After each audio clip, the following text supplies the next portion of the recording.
This podcast is sponsored by CSMI, the maker of the HUMAC Norm isokinetic system. Purchase a new or refurbished machine, or you can even upgrade an existing system to bring it up to date with all the latest testing and training applications. Please visit csmisolutions.com to view all of their available products, including the HUMAC Norm isokinetic system, the HUMAC Balance portable computerized balance system, and Sportswear Online. CSMI. Better data leads to better results. The Everything PT podcast is sponsored by Vald Performance. Vald is the creator of the airbands for blood flow restriction therapy. If you are looking to stay up to date with today's post-surgical modalities and adding BFR to your clinic, please visit valdperformance.com. Hello, and welcome to the Everything PT podcast with Matt Taylor and Daniel Bodkin. Please do not consider anything you hear to be medical advice. Just a couple of guys ranting about everything PT. Enjoy the show.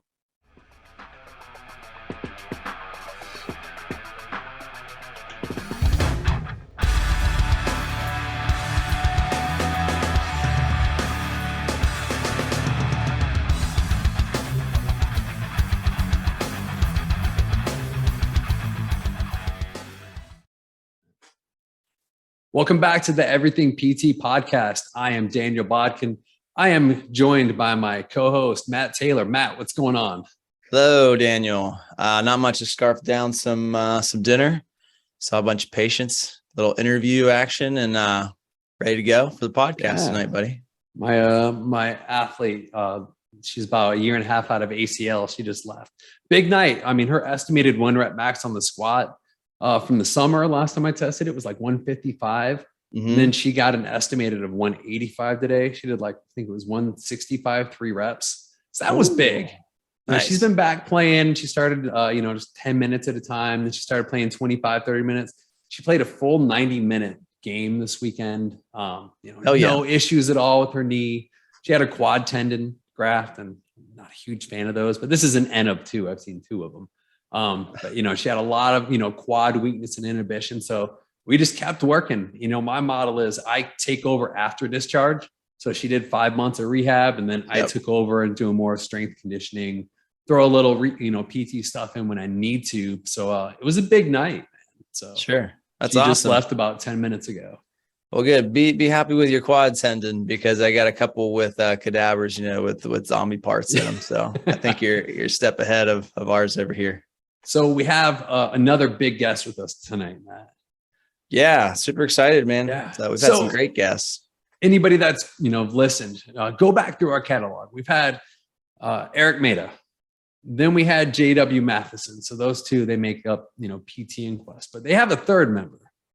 Yes. So we're finally finishing the trifecta. So tonight we are welcomed by Jason Tuori. Jason, how's it going? I'm doing well. Thanks a lot for having me, guys. I got to say, in terms of the third of 3 in PT Inquest, you're definitely getting the Frank Reynolds of the addition to the show.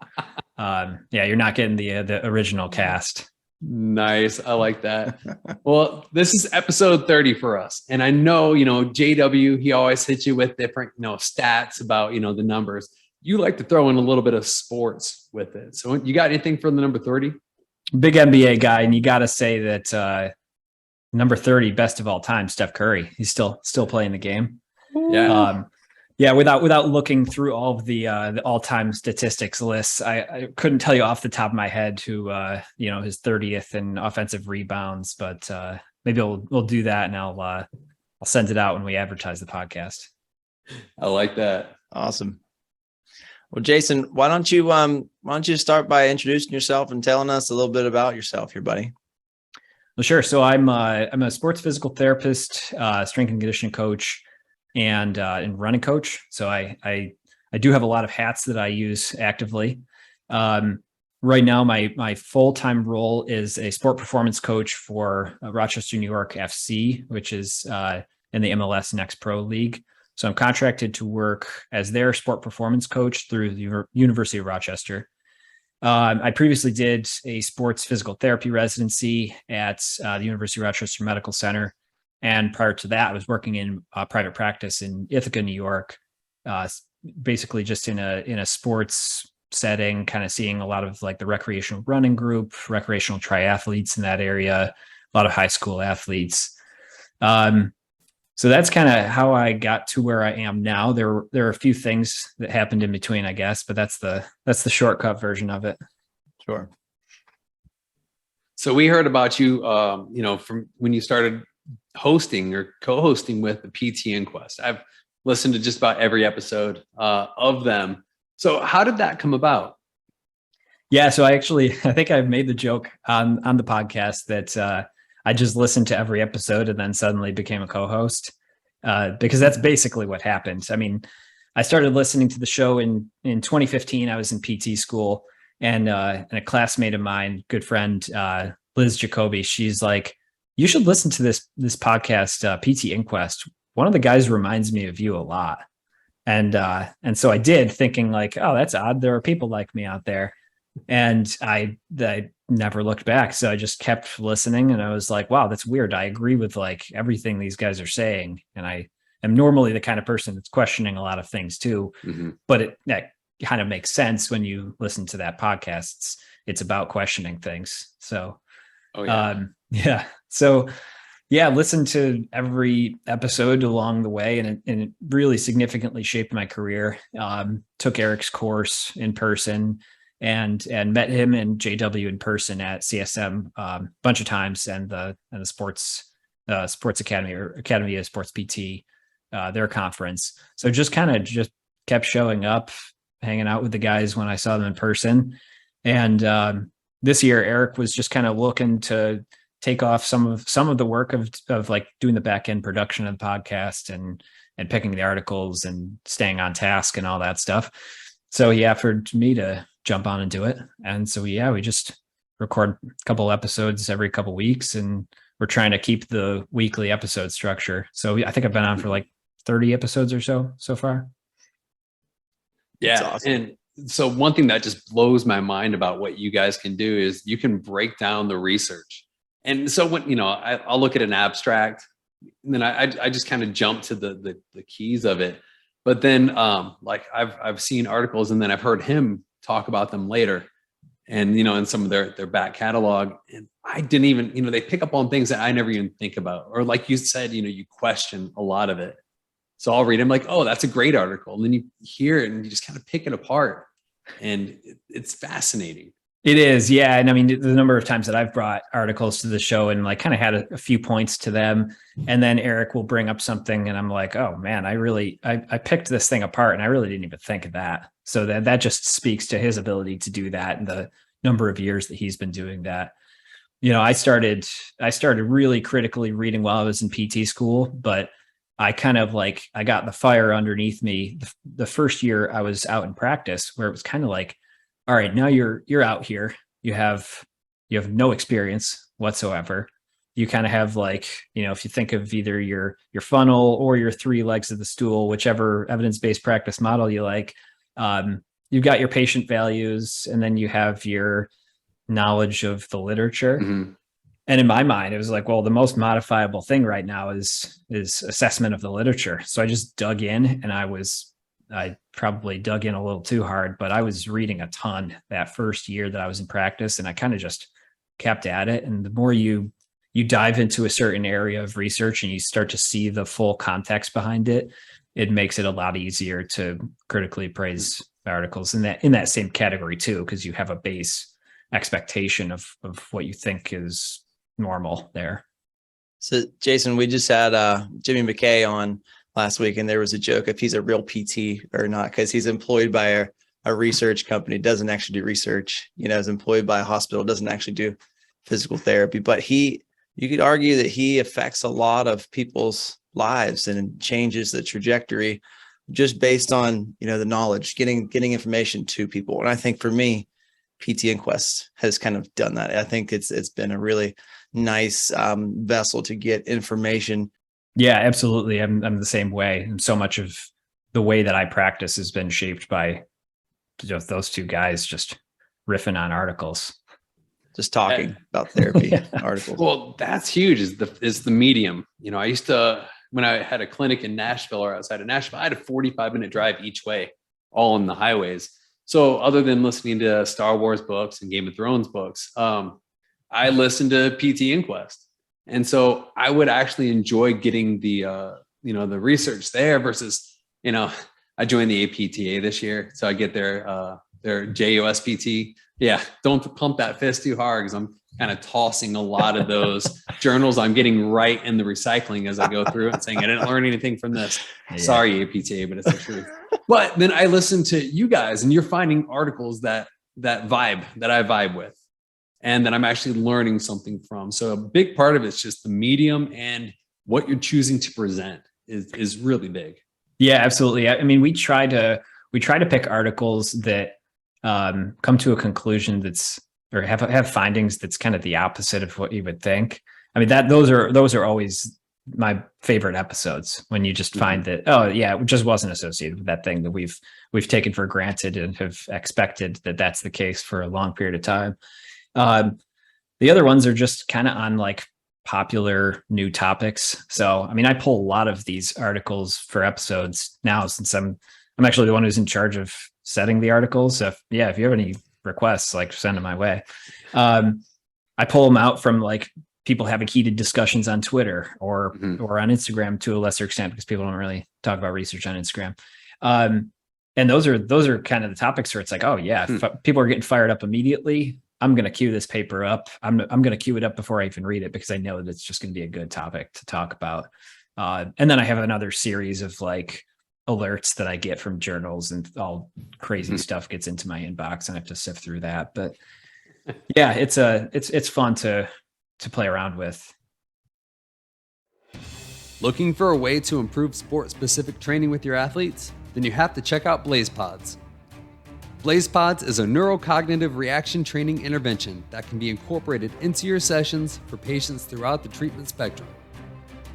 Visit blazepod.com, enter code EVERYTHINGPT at checkout, and save 15% off your order today. Hey, all you rehab specialists out there. Do you have an isokinetic dynamometer just sitting around your clinic not being used? Little known fact, isokinetic machines that aren't used regularly are at higher risk for bouts of sadness.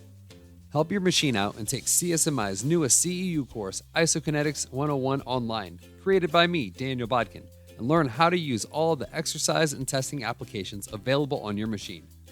With new and exciting rehab techniques in your toolbox, your sad isokinetic machine can become an active member of the rehab team again and regain its happiness. Isokinetics 101 online by CSMI has been approved for 8 credit hours for athletic trainers, physical therapists, and physical therapy assistants. Contact your state board for details on specific requirements. This course is available at humacnorm.com/courses/isokinetics-101. Shifting gears, you are the sports performance coach of the professional soccer team in Rochester. What does your day look like? Yeah, so right now it's the off season, so my day is pretty relaxed. Hey, you just had playoffs. Yeah. So we were in the playoffs in the end of September. First round exit, unfortunately, but great first year with the team. And it's the team's first year, so they were on hiatus for a few years before they were in this league. They were known as the Rochester Rhinos in the USL. So this team, we started up in March. I was contracted out to be their sport performance coach, and my role is it's really enjoyable because it's something different every day. I mean, largely before a typical session, I'm checking in with players, seeing how they feel, the typical kind of like any aches and pains, that type of stuff. They're concurrently checking in with their athletic trainer. So the way that the team is structured, there's an athletic trainer, and then there's me in the sports performance realm. There's technically not a physical therapist on staff. So if somebody has surgery, they go to a physical therapist that's kind of like close to the team offsite. Mm-hmm. And then once it's turned over to me, it's just kind of ramped up in that like return to sport reconditioning phase. So the vast majority of my work with athletes is in that really fun period where they're kind of done technically rehabbing, but they're not back to where they need to be. So you're kind of just taking them the rest of the way. So, warming up the team, doing that kind of stuff. The other kind of main role that I have is being in charge of all of the data collection. So the catapult units, heart rate monitors, collecting GPS information and accelerometry data. We use Player Tech Plus. So at the end of every practice and game, sifting through all of the numbers, generating a report, send them to the coaching staff. And that's kind of that important like knowledge translation area where it can't be that complicated because then it won't get read, but it also can't be so basic that it's not really going to get the point across. So that's something that was, it was completely new to me. I mean, I understand and know the concepts of load management and wearable devices very well, but this is the first year that I've been in practice as the person actually doing those things, which was really enjoyable. Although I will say now my home desk looks a lot better without these like 10-arm octopus things everywhere. No one ever shows you that part of it, of load management. Jason, I got just a real quick follow-up question. You said you're contracted to work for that soccer team. Can you just expand a little bit on, not exactly like your pay or anything, but just what that looks like? I'm unfamiliar with those situations. Yeah. So I'm an employee of University of Rochester Medical Center, and they basically won the contract from this professional soccer team to supply them with a sports performance coach. So we have a sports performance division. That's the division that I'm in right now. It's called University of Rochester Medical Center Fitness Science. And we basically have contracts to go to high schools, to go to colleges around the area. And now this our first professional sports contract. Now, are they taking the all your data that you're collecting? Are they doing anything with that? So it is the team's data to have. I'm the main person who analyzes it. Okay. And it can be as complex or as simple as they want it.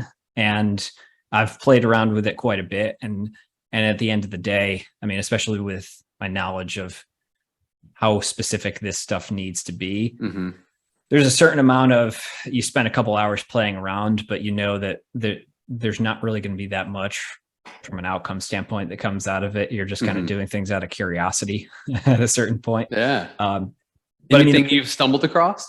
Well, the main things that I do value are looking at someone's total distance, their high speed running distance, which we use the bar of 7 meters per second or higher, which is kind of like in the literature, 7 to 9 meters per second is considered high speed running in most articles. Everything above 9 meters per second is usually considered sprinting, but also that's kind of on a scale because not everybody has the same ceiling, of course. So we track, I really look at that distance of 7 meters per second or greater, number of accelerations and decelerations. So I'll break those down sometimes. And then that's also under the larger umbrella of player load, which is just the total summation of all X, Y, and Z movements of the accelerometer.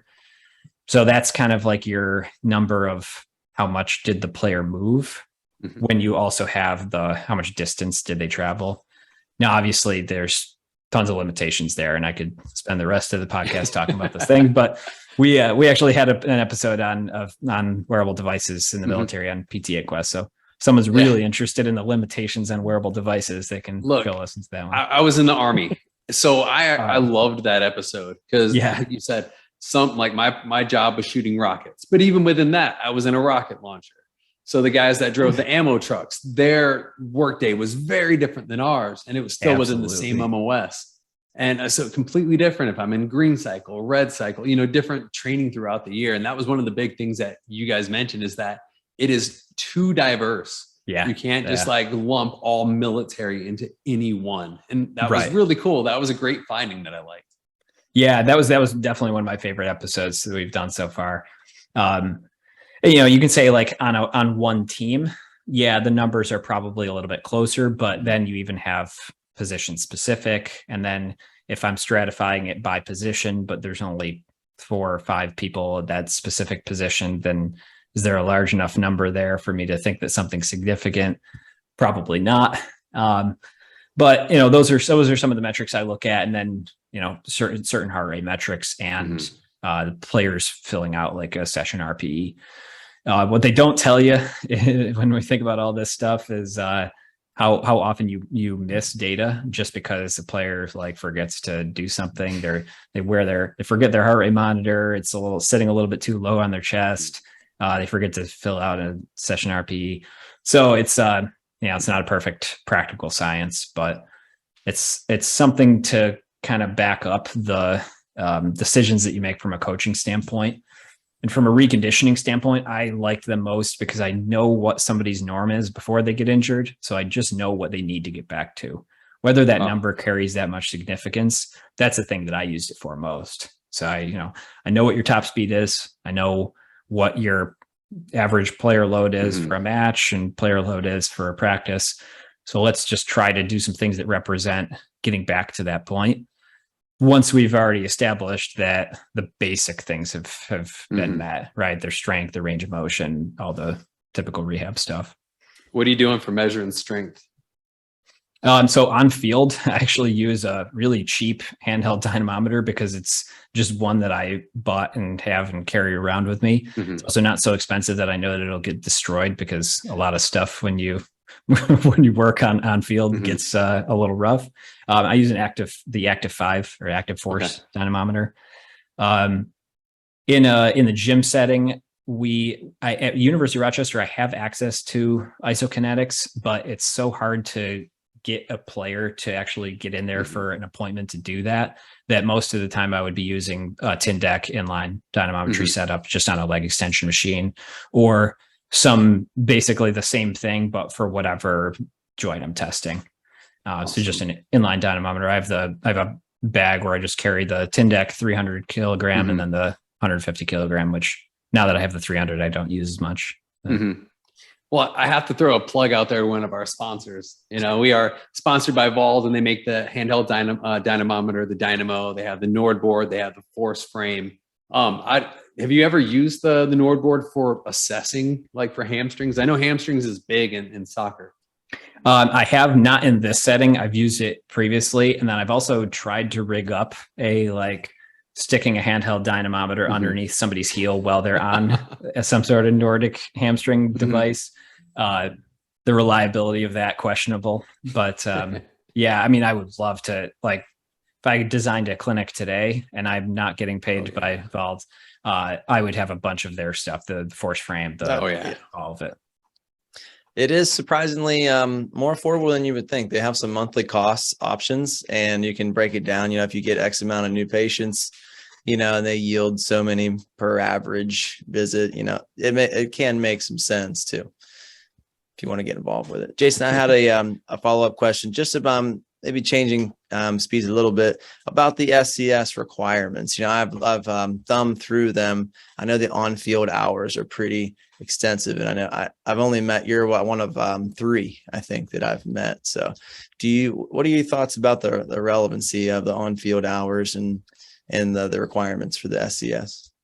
Yeah, I think it's tough. If the purpose of the SCS is to really ground physical therapists in the sports world, and that includes emergency response, then I think it's just something that has to be there from a requirement standpoint. Now, it's also tough because what's the scope of sports PT? Well, it ranges from emergency response all the way up to return to sport testing and performance training. So, people could feasibly be completely different fields, but still need to kind of master the scope of all of that stuff.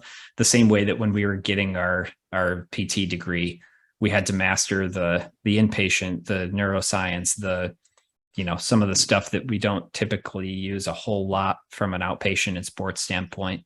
So I think it's just kind of like the funnel gets a little bit smaller there, but there's still this scope that just has to exist.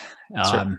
I mean, the way that I did it, so I actually, I got all my requirements for the SCS before I did a sports residency. So that was another non-traditional thing where I sat for the test and then I did a residency.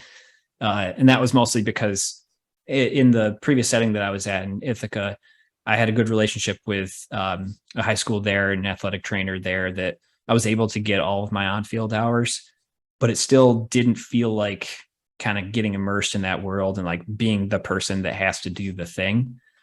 So what I wanted out of a sports residency really was like, all right, let's just get thrown into this world for a year and then get the hands-on experience doing that, because it's a really good way to learn. Yeah, especially when you have all those hours beforehand. Yeah, that was definitely helpful prep. Like, taking the test and having that prior experience helped me a lot as I went into a sports residency. And I probably, if timing had worked out well, if I could do anything different, I probably would have just done a residency 1 year earlier. Probably would have made more sense, but it was, COVID hit, things got weird. What do you do? Yeah. Hey, so you also have certifications in USA weightlifting and also see USA track and field. Now, we've had other guests on. We had Laura Obstadal, we had Connor Lyons, and they gave us their thoughts on, Laura had USA weightlifting as well. Connor talked about, getting the SCS or the CSCS. And he really both of them kind of talked about how much of that they actually use and how beneficial it is to have one or the other. So what are your thoughts on the different certifications you've had and how they've benefited you in your everyday practice? Yeah, I guess I'll start with the CSCS. That was one that I got while I was in physical therapy school. And I think that's I guess when I think about all of these certifications, they're a good start. That's kind of like the synopsis that I put on everything. It's like CSCS, it's a good start. It gets you thinking about strength training. And that's, that can go to like all right, I got my CSCS and then I got in the gym and started to train people. Or it could be I got my CSCS and then I didn't really do anything with it. So now it's just theoretical knowledge. And am I applying those things on a day-to-day basis? So when I was at the clinic that I worked at in Ithaca, they had a parent like strength and conditioning company with them. And that's where I ended up getting experience as a strength coach too, working with high school cross country runners and basketball players, and then individual clients on a strength and conditioning basis. And that was hugely beneficial to me because it's just, it's putting into practice the test that you sit for, basically. It's the same, the same thing when you think about the USA weightlifting is it's a great, really fun weekend course. You pretty much just do Olympic lifts the whole time and you practice teaching progressions and cueing. And that's honestly, I really like that one. It's how a course like that's about learning complex movement should be, where you're spending most of your time just doing the thing, giving other people feedback on the thing, practicing it yourself so that you kind of know how it feels. Not that that's an absolute requirement for a lot of things, but it does help. How much of that do I use? I don't know that I use the exact same teaching progressions that USA weightlifting uses. I do use Olympic lifting quite a lot in my programming. So whether that's that course influenced me to do that, or I was always going to do that and it just helped my knowledge with it, I can't really say. But then, the more you get immersed in that world, the more you also kind of think like, well, I don't know if I necessarily agree with why they might use this as a progression, or why they use this type of cue. I've had more success using these types of cues, and I think maybe this person can start at that point instead. So again, I think it's a good starting point. It gets you there, and then with practice, you just develop more competency. And I think from the USA track and field, that they kind of layer it so that the first course is just an introduction to everything. So it's a very general introduction to all of the events. Now, I have a background in running, middle distance running. So some of the stuff about like hurdling and pole vault, that was relatively novel information to me. So it was good to kind of get like the really easy baseline information on that.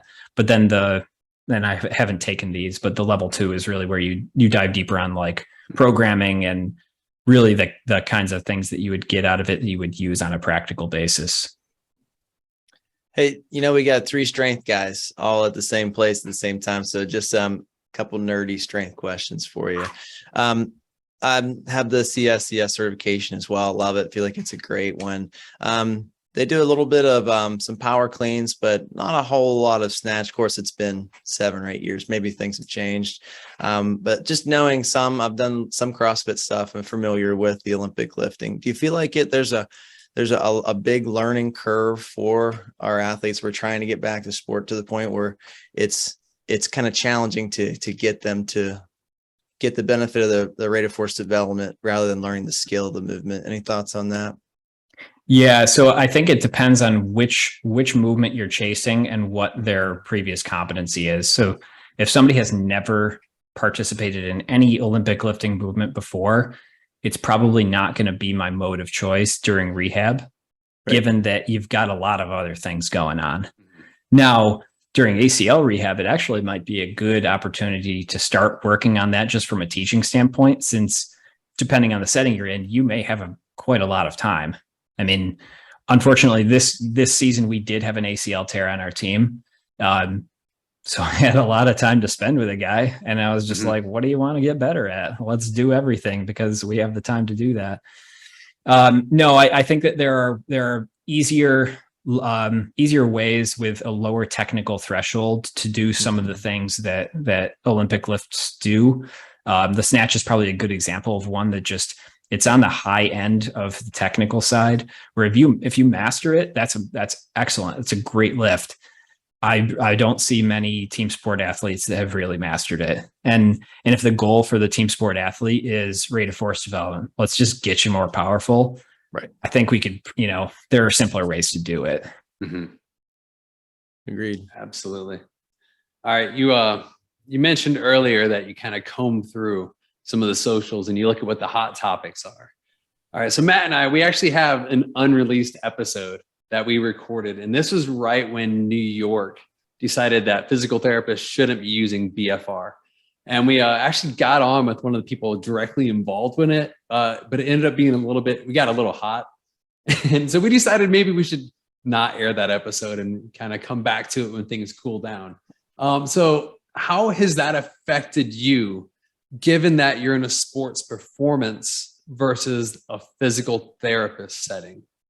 Yeah, I got to say, so given that my current role is in sports performance, it wouldn't affect me at all if I did regularly use it, because I would just keep using it.